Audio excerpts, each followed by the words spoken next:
Hello दोस्तों, मैं उदय कुमार ठाकुर आप सभी को मैथ्स वाई के ठाकुर में स्वागत करते हैं। कैसे हैं आप लोग? आशा करते हैं ठीक ही होंगे, मजे में होंगे, शानदार होंगे, जानदार होंगे। तो दोस्तों, जैसा कि आप लोग जान रहे हैं कि अभी जो है हम लोग बिहार प्राइमरी टीचर का प्रैक्टिस सेट कर रहे हैं और आज का प्रैक्टिस सेट 12 का जो है ये मैथ का वीडियो रहेगा, जिसमें मैं आपको 1 से लेकर के टोटल 20 क्वेश्चन यानी 20 तक जो है मैथ का क्वेश्चन इसमें का जो है मैं कराने वाला हूँ। तो उम्मीद है कि ये वीडियो आप लोगों को बहुत पसंद आएगी और आज बहुत सारे अच्छे अच्छे नए नए कंसेप्ट सीख करके जाएंगे। तो प्लीज़ जो है वीडियो में जो है शुरू से लेकर के अंत तक बने रहेंगे।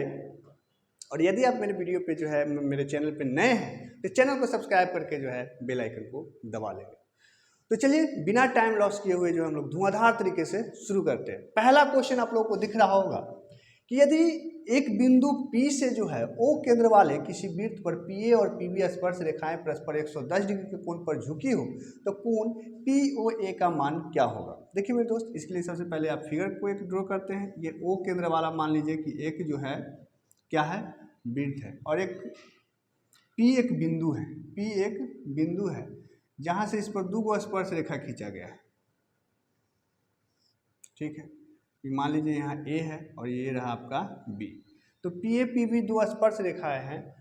तो ये स्पर्श रेखाएं जो है परस्पर 110 डिग्री के कोण पर झुके हुए हैं। ठीक है जी, तो ये स्पर्श रेखा मान लीजिए कि यहाँ पे जो है यहाँ पे ये 110 डिग्री के कोण पे जो है झुका हुआ है, ये 110 डिग्री। तो हमसे पूछ क्या रहा है, तो पूछा क्या कि POA, P कहाँ है, POA यानी कि अगर इसको इससे हम मिला दें तो हमसे यहाँ वाला एंगल पूछा जा रहा है POA।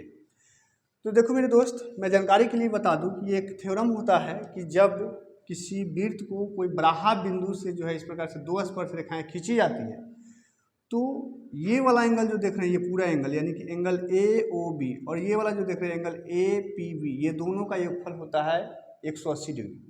ऐसा क्यों होता है? क्योंकि वृत्त के केंद्र से स्पर्श रेखा पर जो रेखा मतलब त्रिज्या जो जाती है तो वो लंब होती है, यानी कि यहाँ 90 डिग्री बन रहा है और यहाँ 90 डिग्री बन रहा है। तो जब ये 90 90 180 हो गया तो ये कोण और ये कोण का योगफल कितना होना चाहिए? 180 होना चाहिए। ठीक है, कितना होना चाहिए? 180 होना चाहिए। तो अगर यहाँ से आप देखिएगा कि एंगल हम लिखेंगे angle AOB, angle AOB plus angle APB, angle APB का मान कितना होना चाहिए? 180। अब APB तो दिया हुआ है, कितना है? 110। तो एंगल AOB प्लस 110 बराबर हो जाएगा 180 डिग्री। तो एंगल AOB का मान हो जाएगा 110, उधर जाएगा तो 180 में से उधर जाएगा तो माइनस हो जाएगा, तो 180 में से 110 जब घटाएगा तो 70 डिग्री हो गया। और चूंकि ये जो रेखा जो हुआ सो ये दोनों कोण को जो है समद्विभाजित करते हैं, तो ये पूरा अगर 70 डिग्री का हुआ तो ये हाफ जो है कितना का होगा? 70 का आधा कर दीजिए, 35 डिग्री। यानी कि अगर यहाँ से हम एंगल POA का मान पूछे तो क्या हो जाएगा? 70 + 2 बराबर 35 डिग्री। तो 35 डिग्री इस क्वेश्चन का बिल्कुल सही जवाब हो गया, जो कि है ऑप्शन नंबर C।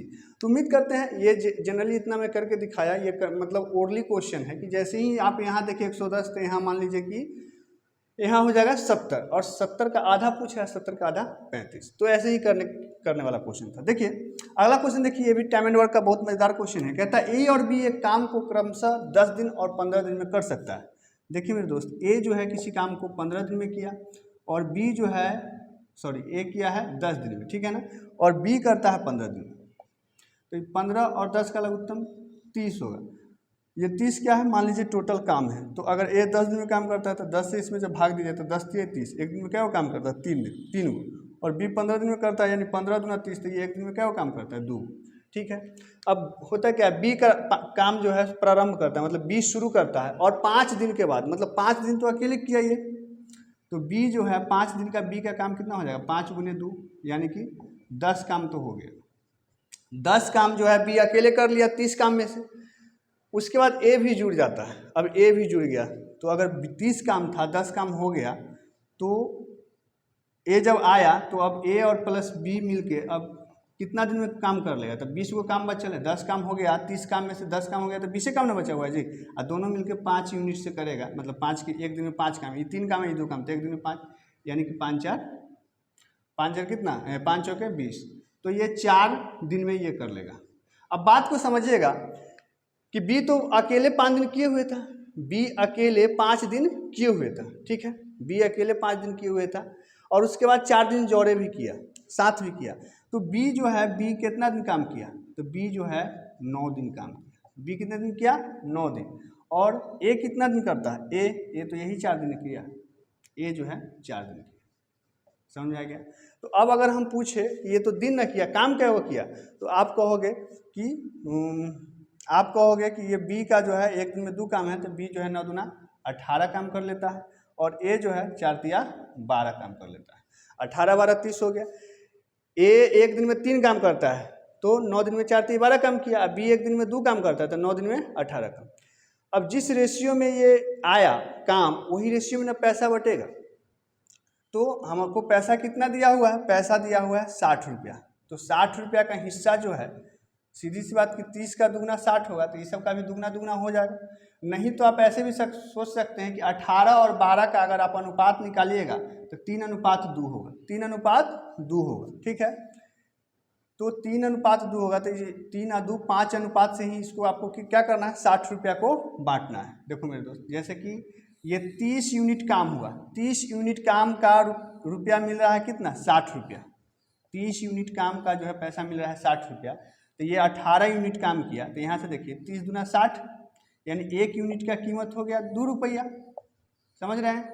तो इसीलिए 18 यूनिट का काम दाम कितना हो जाएगा, 18 दूना 36 रुपया।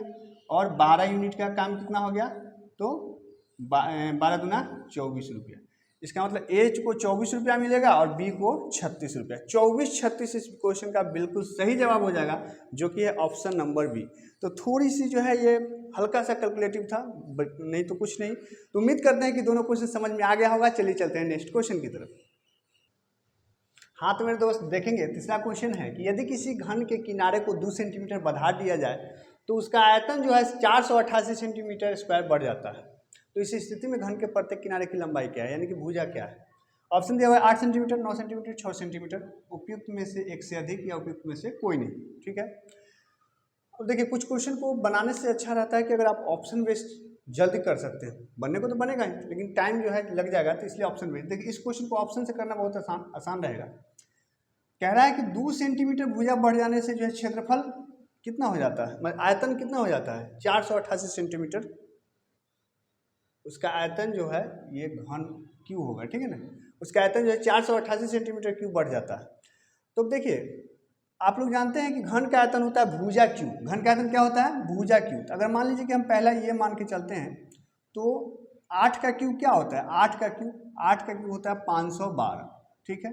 8 का क्यूब क्या होता है मेरे दोस्त, 512। और अगर 2 सेंटीमीटर जब बढ़ा देते हैं तो 8 में 2 जोड़िएगा तो 10 हो जाएगा। 10 का क्यूब क्या हो जाता है, 1000। 10 का क्यूब क्या हो जाता है, 1000। अंतर करके देखिए क्या 488 आता है, तो चलिए इसमें से हम 512 घटाते हैं।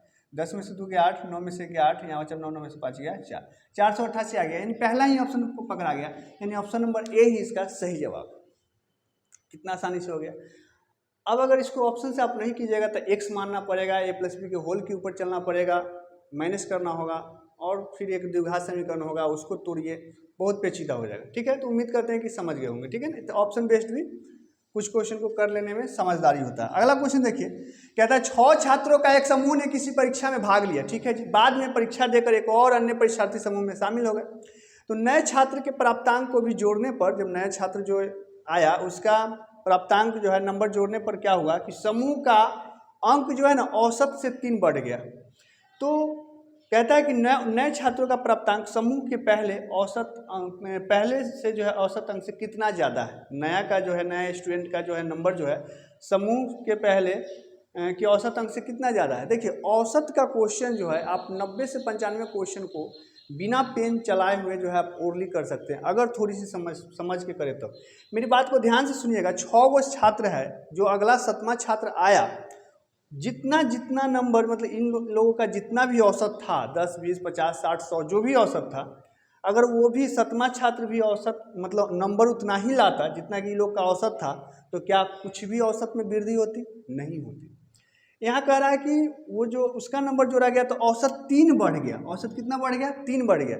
यानी कहने का अर्थ ये हुआ कि 6 छात्रों ने जितना नंबर लाया होगा, मान लीजिए कि 6 छात्रों ने सबका औसत 50 रहा होगा, 50 लाया होगा, तब उसका नंबर जोड़ने पर औसत 3 बढ़ जाता है। 3 बढ़ने का मतलब हुआ कि इसकी इतना तो लाया होगा, 50 तो लाया होगा, और उसके बाद सबका 3 सबका ज़्यादा लाया होगा। तो पूछता है कि कितना औसत अंक से नए छात्र का प्राप्तांक जो है मतलब नंबर औसत से कितना ज़्यादा है। तो देखो मेरे दोस्त, अगर उतना ही नंबर लेके आता था तो औसत में वृद्धि ही नहीं होता, लेकिन 3 बढ़ गया है। तो पहले से 6 स्टूडेंट था, एक और आया तो स्टूडेंट कितना हो गया? 7 गो, और औसत कितना बढ़ गया? तो 3। तो 7 गुने 3 कितना होगा? 7 या 21। तो 21 अंक जो है, 21 अंक जो है औसत से ज़्यादा है। 21 अंक, ठीक है ना, औसत पूछा है। तो 21 इसमें नहीं है, 18 है, 24 है, ठीक है। अगर देखिए, अगर हमसे अगर औसत पूछता है कि पहले के औसत बताइए, तो 21 अंक तो ज़्यादा लाया है, लेकिन औसत 3 बढ़ गया है।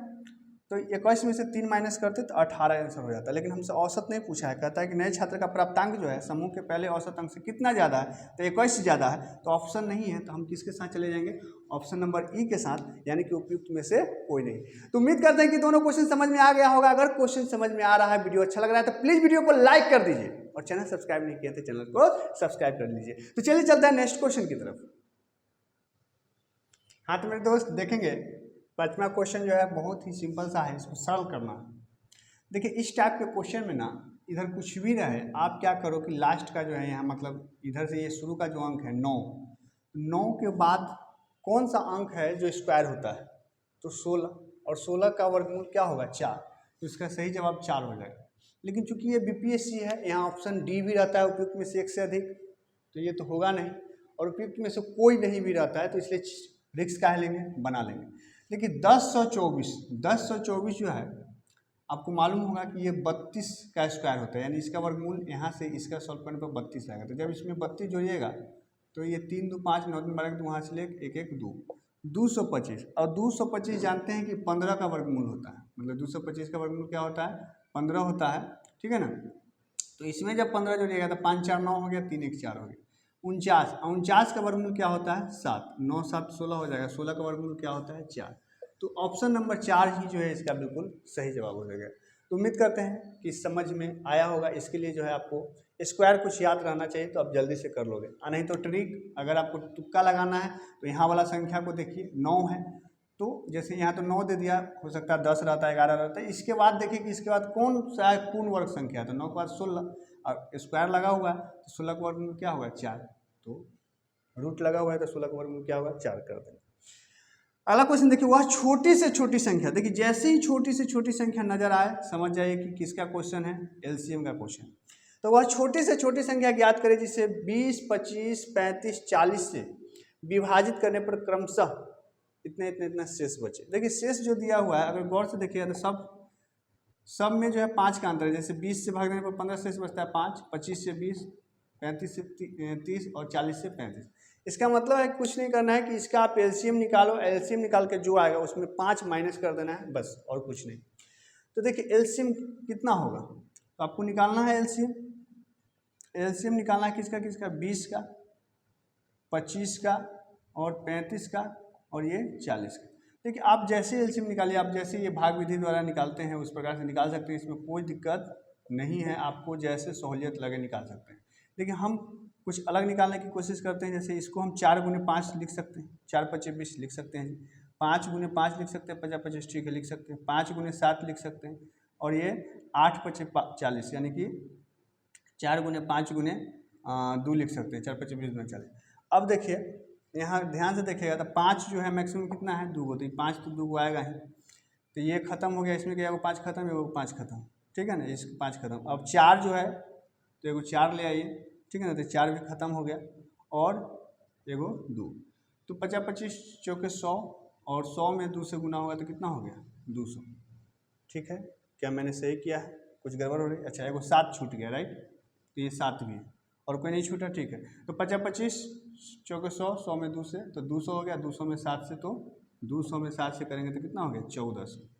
तो अगर ये सब कंडीशन कुछ नहीं दिए हुए रहता है, क्वेश्चन पूछता है कि वह छोटी से छोटी संख्या ज्ञात करें जिसे इतने इतने इतना से भाग देने पर पूर्णतः भाग लग जाए तो उसका सही जवाब क्या हो जाता है 1400। लेकिन अब ये शेष भी दिया हुआ है, तो अगर मतलब ये जो दिया हुआ है संख्या और इस संख्या में सेम अंतर दिया, दोस्त थोड़ी सी टेक्निकल इश्यू हो गई थी, तो देखिए तो ये 1400 हो गया। तो कहता है कि अब ये अंतर जो है हमेशा ये 20-15 का 5 है, 25-20 का 5 है, 35-30 का 5 है, तो उसके बाद क्या किया जाता है कि संख्या जो है वो संख्या जो अंतर आता है उसको जो है माइनस कर दीजिए। तो ये 1400 में 5 माइनस हो जाएगा तो कितना हो जाएगा 1395। तो 1395 इस क्वेश्चन का बिल्कुल सही जवाब हो जाएगा, जो कि है ऑप्शन नंबर बी। तो उम्मीद करते हैं कि दोनों क्वेश्चन समझ में आ गया होगा। अगर समझ में आ रहा है तो प्लीज वीडियो को लाइक कर दीजिए और शेयर कर दीजिए। तो चलिए चलते हैं नेक्स्ट क्वेश्चन की तरफ। हाथ में दोस्त देखेंगे 7वां क्वेश्चन है आपका कि 5100 रुपए की राशि साधारण ब्याज पर 13% वार्षिक दर पर जो है 4 वर्षों के लिए निवेश की गई, तो मिश्रधन के रूप में प्राप्त होने वाली राशि क्या है। मिश्रधन पूछ रहा है, मिश्रधन का मतलब कि मूलधन और जोड़ ब्याज। तो सबसे पहले ब्याज क्या मिलेगा, देखिए 13% का मतलब कि अगर एक साल में 13% है तो 4 साल में 13 चौके 52 हो जाएगा। 4 साल में क्या हो जाएगा 13 चौके 52, यानी 52% तो खाली ब्याज हो जाएगा और 100% आपका मूलधन है तो कितना हो जाएगा 152%। तो कुछ नहीं करना है, 5100 का जो है 152% निकाल देना है और प्रतिशत का मतलब बट्टा में 100 होता है, ये आप जानते हैं। तो 2 लड्डू से 2 लड्डू कैंसिल हो गया, यानी कितना हो गया 152 गुने 51। आप अगर आप दिमाग में सोच रहे हैं कि ब्याज बराबर मूलधन गुने समय गुने दर बटा 100 कर ले तो वो भी कर सकते हो, वही चीज़ है, इतना ही आएगा। और उसके बाद आपको फिर ये 5100 में जोड़ना होगा, राइट, तो आएगा इतना ही। तो ऐसे भी आप कर सकते हो। अब 152 में 51 से गुना करना है, देखिए 152 में हमको 51 से गुना करना है, तो 1 से गुना होगा तो 152 होगा। और यहाँ 5 दूना 10 का 0 हाथ से ले 50 25 26 हाथ से 2 अब 5 या 2 7, तो ये 2 5 5 1 6 1 7 7, तो 7752 कितना आ गया मेरे दोस्त 7752 रुपया जो है इस क्वेश्चन का बिल्कुल सही जवाब हो जाएगा। 7752 कितना में, option number C, option number C. तो उम्मीद करते हैं कि दोनों क्वेश्चन मतलब ये क्वेश्चन आपको समझ में आ गया होगा। अगला क्वेश्चन देखिए, कहता है कि एक समबाहु त्रिभुज ABC की भुजा 2A है। ठीक है भैया, क्या कह रहा है, एक समबाहु त्रिभुज है, ठीक है ना, समबाहु त्रिभुज मान लीजिए कि तीनों भुजा बराबर है, तो कितना है इसका भुजा 2A है, राइट।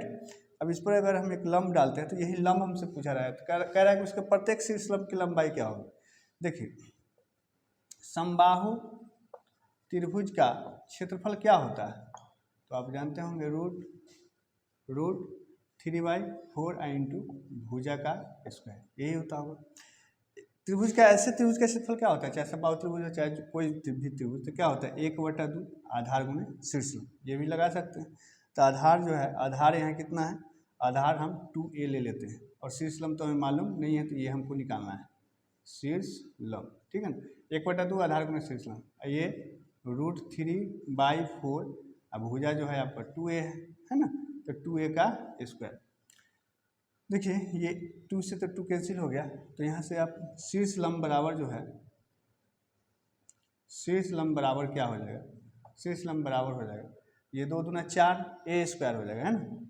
तो ये √3/4 और इंटू में ये 2 दूना 4 A स्क्वायर, ए जो इधर गुना में था ना, इधर भाग कर लेते, तो ए से वो कैंसिल हो गया, 4 से 4 भी कैंसिल हो गया, तो क्या आ गया √3A। तो √3A जो है हमारा बिल्कुल सही जवाब हो जाएगा, जो कि है option number A, option number A. तो उम्मीद करते हैं कि समझ में आ गया होगा। चलिए चलते हैं नेक्स्ट क्वेश्चन की तरफ। हाँ तो दोस्त देखेंगे 9वां क्वेश्चन है कि वह छोटी से छोटी प्राकृत संख्या ज्ञात करे जिसे 3600 को विभाजित करने पर प्राप्त संख्या पूर्ण घन हो।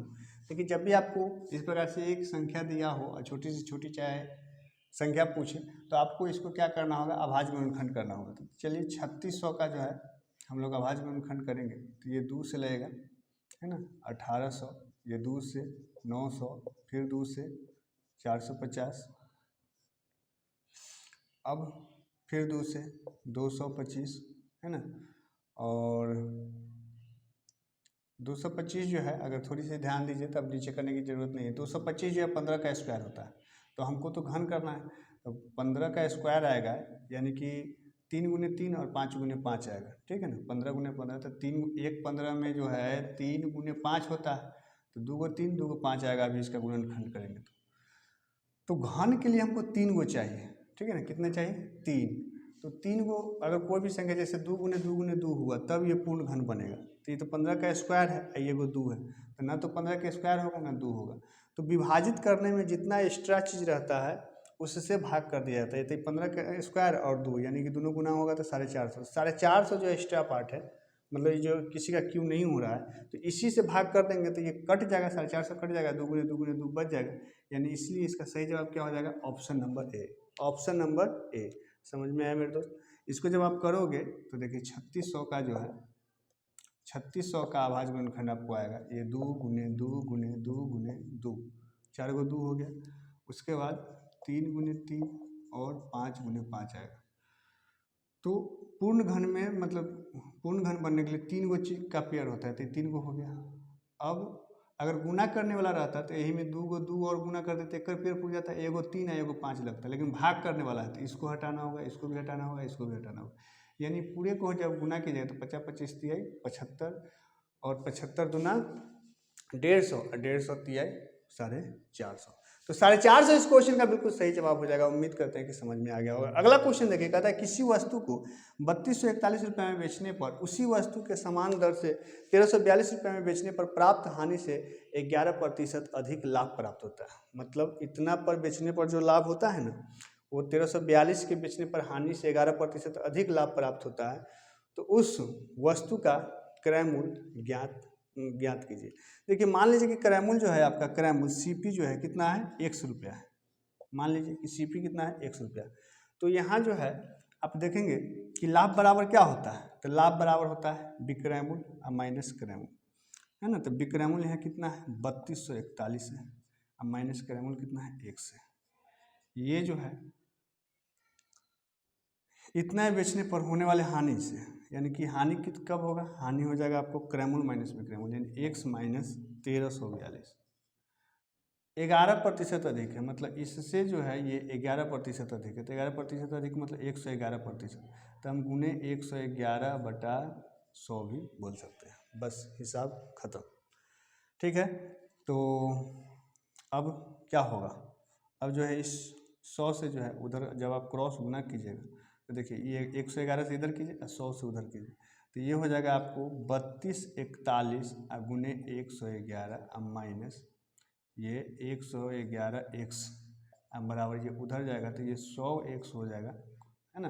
अब माइनस ये 1342 गुने 100 हो गया।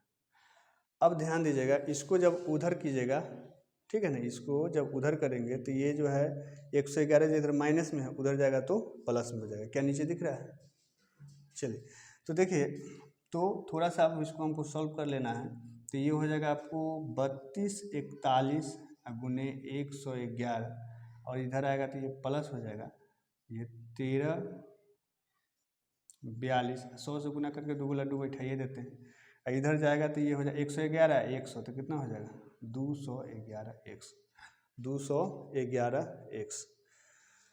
अब देखिए 3241 में 111 से जब गुना होगा, 3241 में 111 से गुना करना है तो बस 3 बार लिख दीजिए, 3241 और फिर 3241, तो कितना आ जाएगा? 1 4 1 5, 4 2 6 1 7, 4 2 6 और 3 9, 3 2 5 3, है ना। कितना आ गया? 35 97 51। इधर लिख देता हूँ मैं 35 97 51, अब प्लस में ये 134200, इधर है कितना? 2111x। ठीक है, जब इसको जोड़िएगा तो 1 5 7 और 2 9, है ना, 4 और 9 4 13 3 हासिल 1 4 और 5 9 3 1 4, ये बराबर है 211x। ठीक है, तो अब कितना से लगेगा? सब तो जो है नज़दीक नज़दीक ऑप्शन है, तो चलिए जल्दी से थोड़ा सा हम भाग लगा लेते हैं। तो x बराबर हो जाएगा ये आपको 49 39 51 और बटा में 211। तो हमको 211 से भाग लगाना है कितना में? 49 39 51 में। तो ये 2 दाखिल लगेगा 422, ये 3 में से 2 गया 1 7 कैंसिल 9, 2 तिहाई 6 लग जाएगा, 2 तिहाई 6, है ना, 2 तिहाई 6, ठीक किया है ना। 3 में से 2 गया 1, 9 में से 2 गया 7, ये तो 2 तिहाई 6, तो ये 3 से लगेगा तो 11 तिहाई 33, यानी 633। 9 में से 6 जाएगा तो ये हो गया, 9 में से 3 गया तो ये हो गया 6, और ये हो जाएगा आपको 11 में से 3 जाएगा तो 8 3 11, राइट। और ऊपर से ये 5 उतरा, ये क्या दफे लगेगा 2 चौके 8, 11 चौक 44 लग जाएगा 4 से, तो ये 844 होगा। जब माइनस करेंगे तो यहाँ लिखता हूँ माइनस करेंगे, 5 में से 4 गया 1, 6 में से 4 गया 2 और ऊपर से 1, तो फिर एक दफे लगेगा 23 41। कितना रहा है मेरे दोस्त 23 41, ठीक है ना। भाग दे पे कितना रहा है 23 41, 23 41। तो क्या पूछा है आपसे, तो उस वस्तु को क्रैमल कहीं एक एक्स माने से, तो 23 41 इस क्वेश्चन का बिल्कुल सही जवाब हो जाएगा अगर सब कुछ ठीक ठाक है, जो घटा हो तो इसलिए इसका आंसर क्या हो जाएगा option number E, option number A. तो उम्मीद करते हैं कि दोनों क्वेश्चन समझ में आ गया होगा, थोड़ी सी कैलकुलेटिव है, गुना भाग करना है। चलिए चलते हैं नेक्स्ट क्वेश्चन की तरफ। हाँ तो मेरे दोस्त देखिएगा इस क्वेश्चन को एक बार फिर से पढ़िए। कहता है क्या कि किसी वस्तु को 3241 रुपये में बेचने पर उसी वस्तु के समान दर से 1342 रुपये में बेचने पर प्राप्त हानि से 11% अधिक है, यानी इससे जो हानि हुआ है उससे 11% अधिक है, लाभ जो है हानि के 11% अधिक है। तो ये जो हम लोग यहाँ किए हैं ये तो लाभ हुआ, लाभ जो है हानि के 111% अधिक है, यानी कि 111/100 इधर होगा, ठीक है। तो मैं इसको थोड़ा सा जो है आपको सुधार देता हूँ। तो देखिए ये 100 इधर आ जाएगा, है ना, 100 जो है इधर आ जाएगा, तो ये क्या हो जाएगा 32 41 100 अब माइनस 100 एक्स अब बराबर 111 से गुना होगा, तो ये हो जाएगा 111 एक्स अब माइनस ये 13 42 में जब गुना करोगे 13 42 फिर 13 42 और फिर 13 42, तो ये 2 4 2 6 4 3 7 2 9 और 4 3 7 1 8 3 1 4 1 14 89 62, ठीक है। एक बार तो ये हो गया आपको 14 1342 12, ठीक है। अब ये इधर आएगा, उसको उधर ले जाइए, तो इधर जब जोड़ेंगे तो ये हो जाएगा आपको 32 41 00 प्लस 14 89 62 अब बराबर ये 100 उधर जाएगा तो ये 211 एक्स, ये जोड़ करके आ जाएगा। देखिए ये 2 और ये 6, 9 1 10 के 0 हासिल 1, 9 4 13, 9 1 10 के 0 हासिल 1 हो गया, ये 8 1 9, 9 4 13 के 3 हासिल 1, 5 2 7 3 1 4 और ये बटा में हो जाएगा 211, ठीक है ना, बराबर एक्स।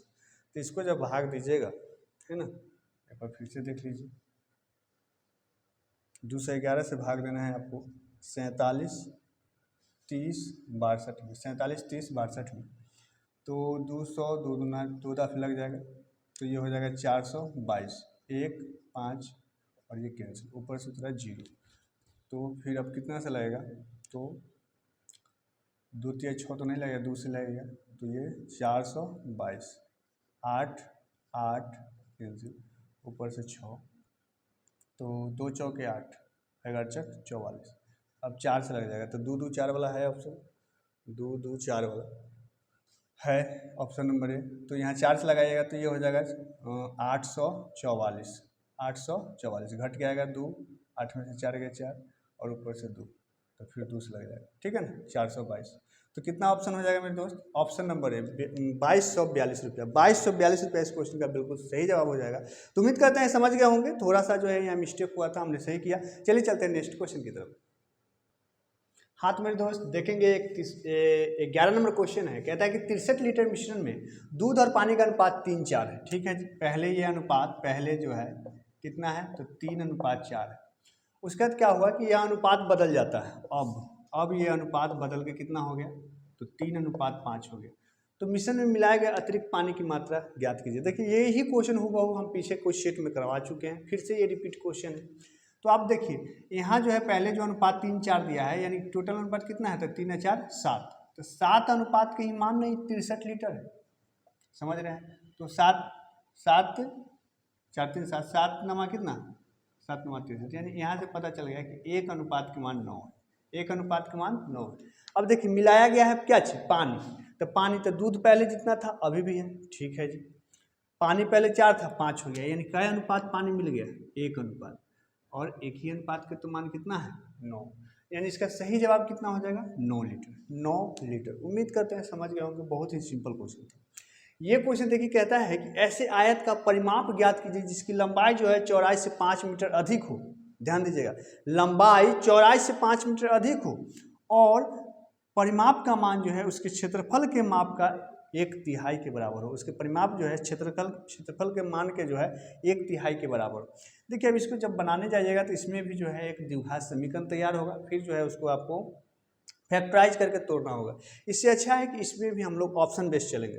देखिए हमको ये जो ऑप्शन दिया हुआ है क्या चीज़ दिया हुआ है, परिमाप दिया हुआ है। अब परिमाप जानते हैं कि आयत का परिमाप क्या होता है, 2 इंटू लंबाई जो चौड़ाई होता है कि नहीं। यानी कि अगर इसमें हम 2 से भाग कर दें तो l प्लस बी के मान आ जाएगा। तो 2 से भाग करेंगे तो कितना आएगा 20।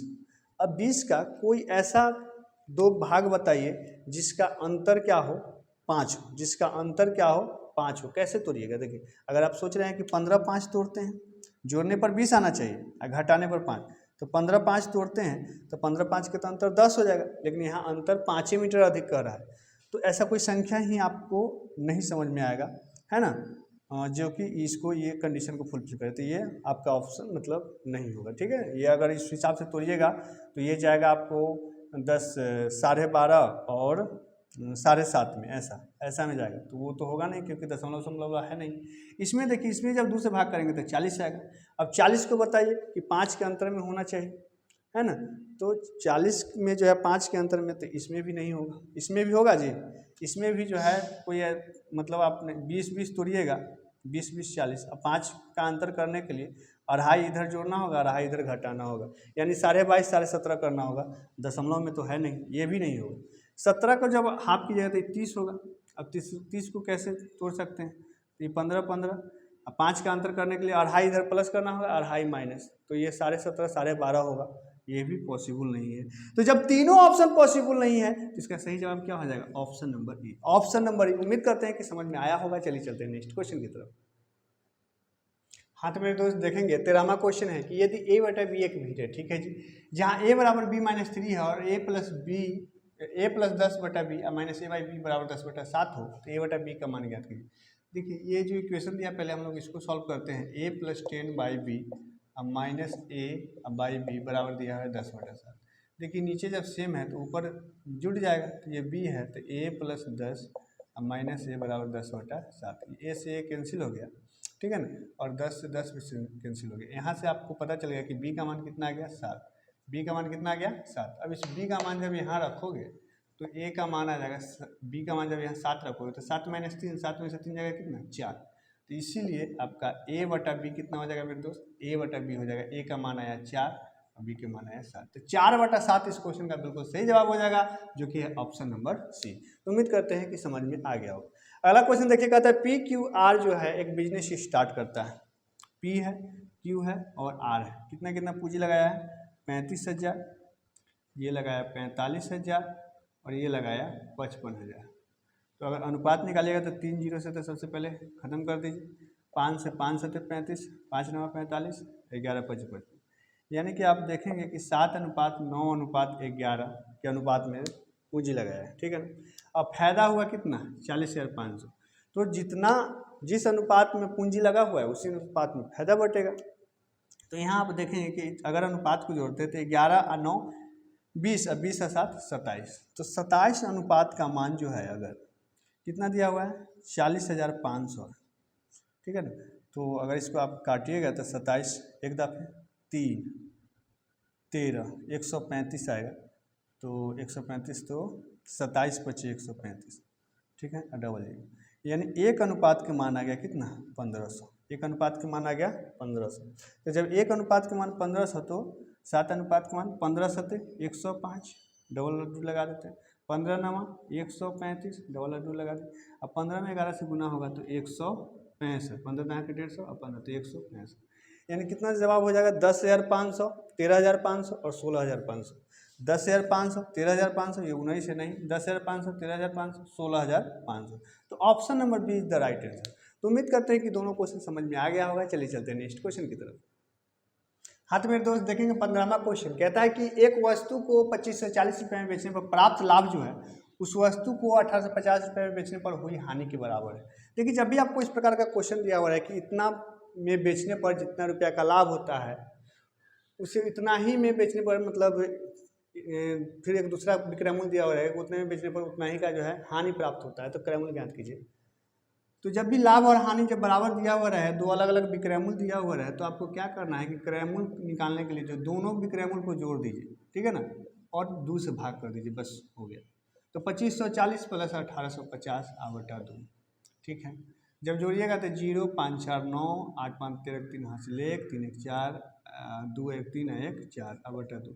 जब 2 से भाग करेंगे तो 2 दूना 4 2 1 दफे 2 9 18 2 5 10। तो 2195 इसका बिल्कुल सही जवाब हो जाएगा, जो कि है option number B. Option number B. ऐसा क्यों होता है वो भी अगर समझना है तो समझ लीजिए। देखिए 2540 रुपये बेचने पर लाभ होता है, तो लाभ बराबर क्या होता है? लाभ बराबर होता है विक्रयमूल्य माइनस क्रयमूल्य, यानी कि 2540 माइनस CP, ये बराबर है 1850 रुपये बेचने पर हानि हुआ है, तो हानि बराबर होता है क्रयमूल्य माइनस विक्रयमूल्य, तो CP माइनस 1850। बस लाभ बराबर हानि कर दिए, कुछ नहीं करना। अब ये CP उधर जाएगा तो इधर माइनस में, उधर जाएगा तो प्लस हो जाएगा, तो CP 2CP हो जाएगा। ये 1850 जो इधर माइनस में इधर आएगा तो प्लस हो जाएगा, और 2 से जो 2CP होगा तो 2 से भाग हो जाएगा। तो इसीलिए ये कॉन्सेप्ट बना, ठीक है। तो उम्मीद करते हैं समझ गए होंगे। ये देखिए 0.125 इस पर जो है आपको रेकरिंग है को परिमेय संख्या के रूप में बदलिए, मतलब भिन्न में बदलिए। भाई कितने बार हम आपको बता चुके, कुछ नहीं करना है, दशमलव को भूल जाइए, लिखिए अंक कितना 125 लिख दिए। अब कोई ऐसा संख्या है जिस पर रेकरिंग नहीं है तो 0 है, तो 0 को घटाइएगा तो कोई फर्क नहीं पड़ेगा। अगर कोई ऐसा संख्या रहता है जिस पर रेकरिंग नहीं रहता तो उसको माइनस करते। अब बटा जितने अंक पर रेकरिंग है उतना 9, 3 अंक पर रेकरिंग है तो 3 को 9, और जितने पर रेकरिंग नहीं है उसके लिए उतना 1 को लिख के 0 दिया जाता है। तो ऐसा तो कोई नहीं है, यानी इसका सही जवाब कितना हो जाएगा 125 बटा 99, 125 बटा 999, 125 बटा 999, जो कि option number C, option number C. तो कुछ नहीं करना, 125, अब तीनों पर रेकरिंग है तो 3 को 9 हो गया, ठीक है, तीनों पर रेकरिंग है तो 3 को 9 हो गया। तो उम्मीद करते हैं समझ में आ गया होगा। चलिए चलते हैं नेक्स्ट क्वेश्चन की तरफ। हाँ तो मेरे दोस्त देखेंगे 17वां क्वेश्चन है कि इसको हल करना है। कहता है कि 7/2 minus x/3 minus 1/5 x square में से घटाना है, तो इसलिए माइनस का चिन्ह दे दिए, ठीक है। तो में से घटाना है कितना 9/2 अब प्लस x/2 और प्लस ये 3/5 x स्क्वायर और प्लस 7/4 x क्यूब। तो आप लोग जानते हैं कि इस तरह के हिसाब में जो है सब अपने अपने जो है अपने अपने जाति के साथ जोड़ घटाव करता है। तो ये अचर पद है 7/2, तो ये इसके साथ जोड़ घटाव करेगा, तो ये 7/2 माइनस 9/2 एक्स वाला यहाँ है, ठीक है ना। तो ये फिर माइनस ले लिए। ये जो है आपको x/3 है, ये माइनस प्लस माइनस हो जाएगा x/2, ठीक है। फिर जो है ये माइनस 1/5 x स्क्वायर है, इसमें से घटाना है आपको, क्योंकि माइनस सब माइनस रहते हैं 3/5 x स्क्वायर। इसका कोई जोड़दार नहीं है तो इतना ही रह जाएगा 7/4 x क्यूब। नीचे सेम है तो ऊपर जोड़ घटाव करना आसान होता है। नीचे 2 है तो 7 में से 9 हो जाएगा, तो ये -2/2 हो जाएगा, ठीक है। नीचे 3 दूना 6 हो जाएगा, ये है ना। तो 3 दूना 6 तो ये 2x और 2 3 6 तो ये 3x, ठीक है।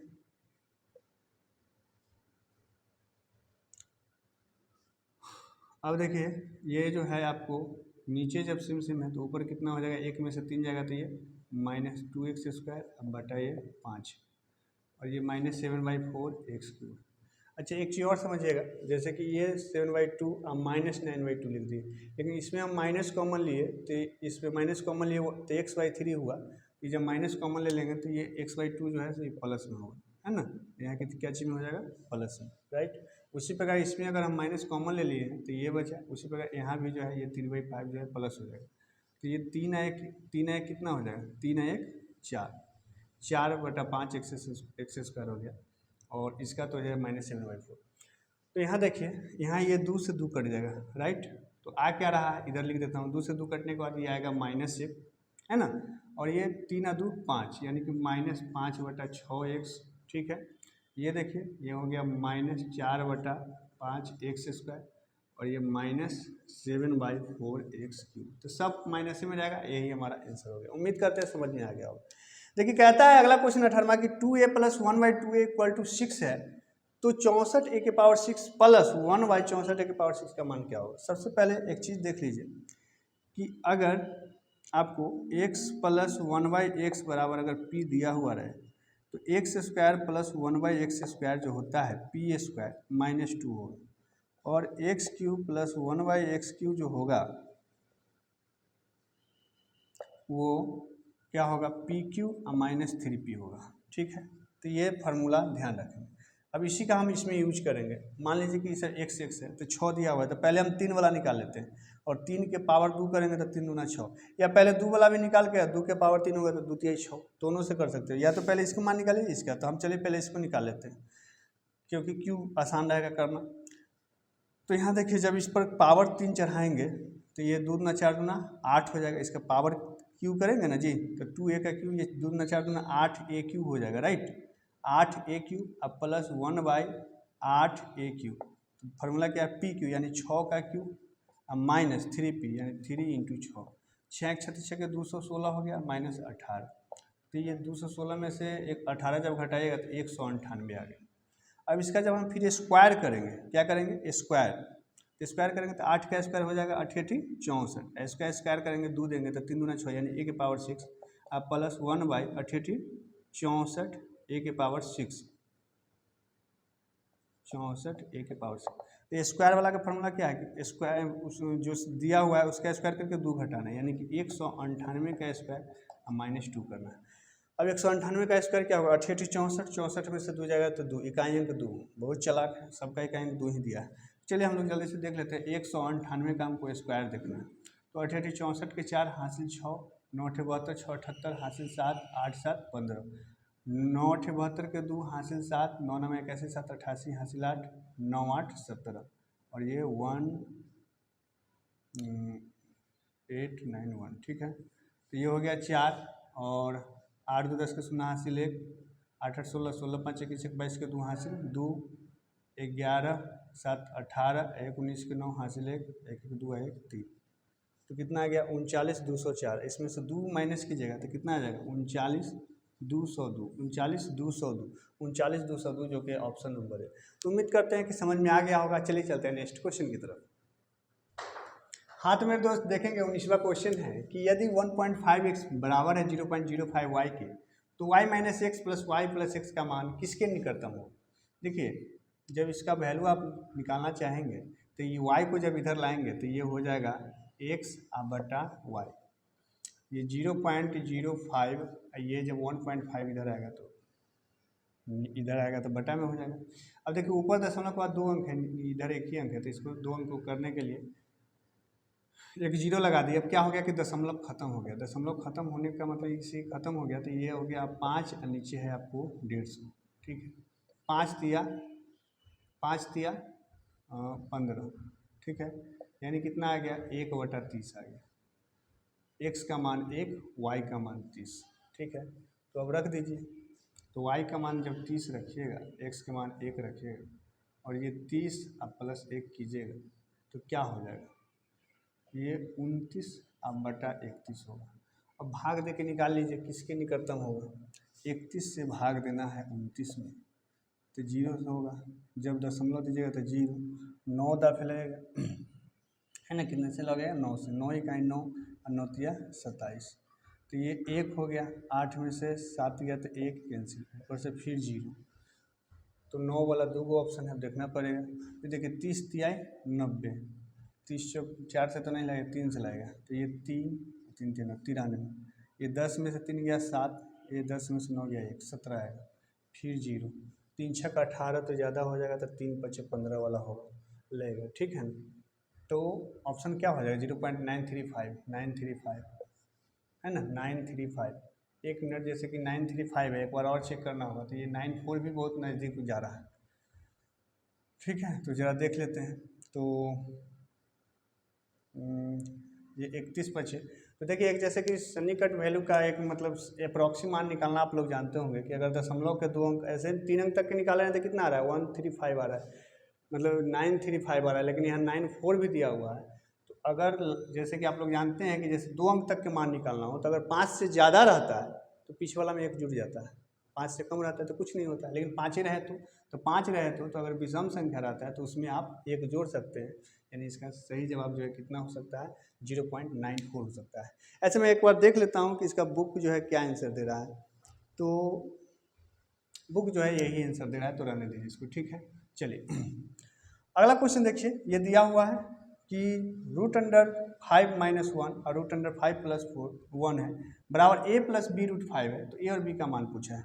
इसको कुछ नहीं करना है, रेशनलाइज करना है। तो देखिए ये √5 - 1 है ना, ये √5 + 1 रेशनलाइज कितना से होगा, तो नीचे जो रहता है वही से होता है, लेकिन चिन्ह बदल जाता है। तो √5 - 1 √5 - 1। अब ये देखिए ये जब सेम सेम में गुना हुआ तो ये तो स्क्वायर हो गया, √5 - 1 का स्क्वायर, और नीचे a² - b², तो √5 का स्क्वायर 5 होगा, 1 का स्क्वायर 1 होगा। अब देखिए इसको जब सॉल्व कीजिएगा a - b का होल स्क्वायर, तो a², तो √5 का स्क्वायर 5 प्लस b², 1 का स्क्वायर 1, और -2ab 2, a की जगह पर √5, b की जगह पर 1, और नीचे ये 4 है, राइट। ये 5 1 6 हो गया, और ये -2√5/4, ये 4 दोनों के बटा में, या ऐसे भी कर सकते हो कि 2 यहाँ से कॉमन ले सकते हैं, ठीक है।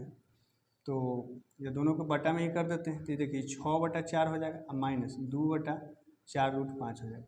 यहाँ से देखिए काटिएगा, 3 दूना 6, 2 दूना 4, ये 2 दूना 4, यानी ऑल ओवर आ कितना रहा है 3/2, और माइनस में 1/2 √5। इतना बराबर दिया हुआ है a + √5, ये बराबर दिया हुआ है a + b√5।